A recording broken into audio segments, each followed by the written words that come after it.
righty. So I sent my wife this text. It was about 6 months ago, and I had just gotten out of a meeting. And when I stepped outside, I knew she wanted to know how things went. And so I put out my phone, and I was like, honey, my impromptu speech was a glorious fail. But I was actually relieved because I had stretched myself. I got out of my comfort zone. And even though I completely bombed, it was done. However, thing was, when I got to the car, I started to get this nagging feeling. Something just didn't seem to sit quite right. And so when I got to the stoplight, I grabbed my phone to reread my message. And what I noticed was, beneath the humor and the sarcasm, that there was the potential to cover my disappointment with an illusion of indifference. It was a real strange moment of time, a real rare moment of perspective. I felt like my subconscious was peeling open the curtains and showing me that I was actually out of touch with my real emotions. And so as I got in the car and continued to drive home, that little idea became this huge revelation about how I, and maybe how some of you, really deal with the pain of our failures. And so I had these words that just came to me. And these words will be the main thesis, the main point of my talk today. You see, this is what I'm realizing, that the feet that treat past failures as stepping stones tend to develop calluses. And with decreased sensitivity, they lose their ability to feel truth and respond with honesty.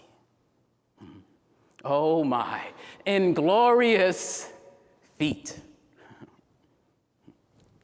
So ladies and gentlemen, would you please allow me to introduce to you my toes. Now stay with me. I want to unpack this idea with an illustration. Now I don't know if any of you have ever attempted to run a full 26.2 mile marathon.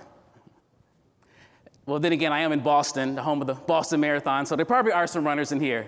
But let me tell you, 4 years ago, running a marathon was the furthest thing from my imagination. In that year, I was having the most success I'd ever had running a small web design and SEO company in Tulsa, Oklahoma. However, my success turned into stress and misery as I had become inundated with project management and administration and putting out fires. And then came Google, Kung Fu Panda, and Penguin, and completely jacked up my entire little SEO racket. And so one day, I just felt like I had to escape. And so I did like Forrest Gump, and I ran, and I ran, and I ran, and I ran, and I ran. And then what started off as just a couple miles here and there eventually became a full marathon. And then in the next 2 years, I ran 5 total marathons. And then I ran my first ultra marathon this year. Now, when you start to tell people that you run marathons, you find all types of thoughts and all types of reactions. Some or most people will think that you are crazy, insane in the membrane. And other people will think you are amazing, that you are doing something that only God created horses and cars to do. And then other people, they don't even think about a marathon as something real. It's more of a metaphor of life, as the long and arduous journey towards some glorious destination that requires patience and pacing to ensure you make it to the end. But you know what, guys? There's one thing about marathons and running that never came to my mind until I started running. You know what that is? Runners' feet. Black toes, the lifting up and the losing of your toenails. You see, when you are running 50, 70, 80 miles a week for 16 or 20 weeks, whoo, your feet will suffer. But eventually, you will discover that there is relief for your feet. Yes, there is a $4 billion industry of specialty running shoes, and your local running shoe store will become your new BFFs. Oh yes, they will comfort your feet. They will pad your heels, support your arches, compensate for your overpronation or underpronated strides. And most people, most runners, 95%, will choose and use their products to manage their pain and train for their race. Now, eventually I found that there was another group of crazies, a real small niche group of people who think and act in the exact opposite way.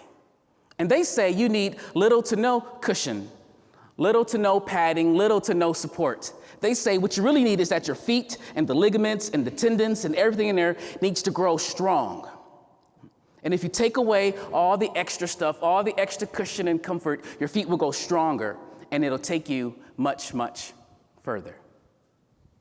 And so this is all new to me. Like I said, running was a new thing. I'm looking at these different ideas. But when I think about, to bring all this together, let me talk about more of the metaphor of a marathon. Because I remember maybe 16 years ago when I first began to dream about my life.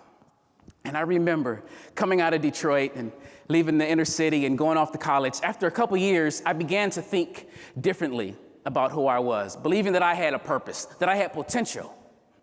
And I decided back then that I did not want to be average, but I wanted to be somebody great.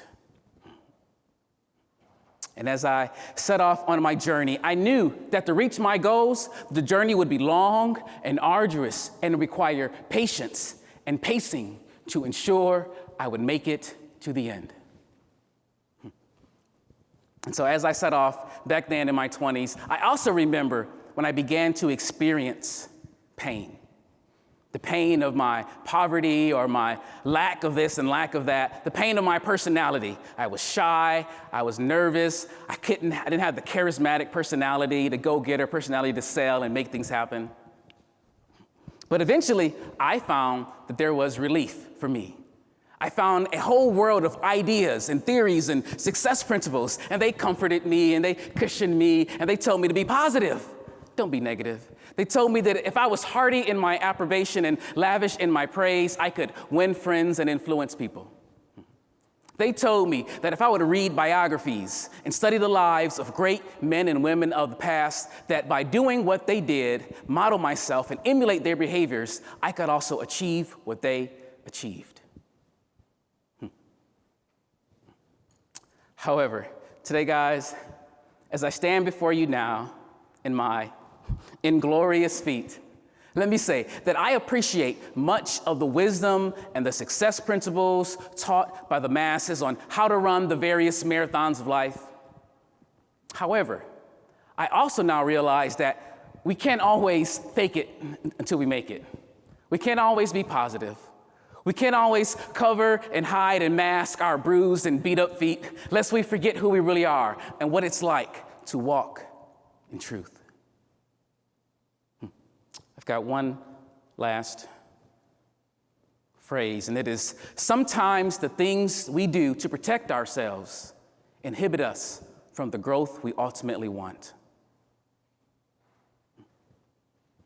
And so my challenge to you today is not to take off your shoes, but to remove the masks, put down the facades of always trying to act strong or look strong, because I believe you can be strong.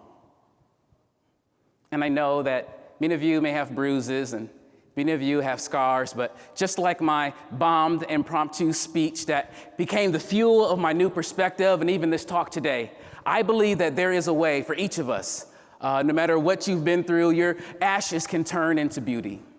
That you can take some courage, some Brene Brown style vulnerability and daring greatly, and you can take every one of your failures and still create amazing things.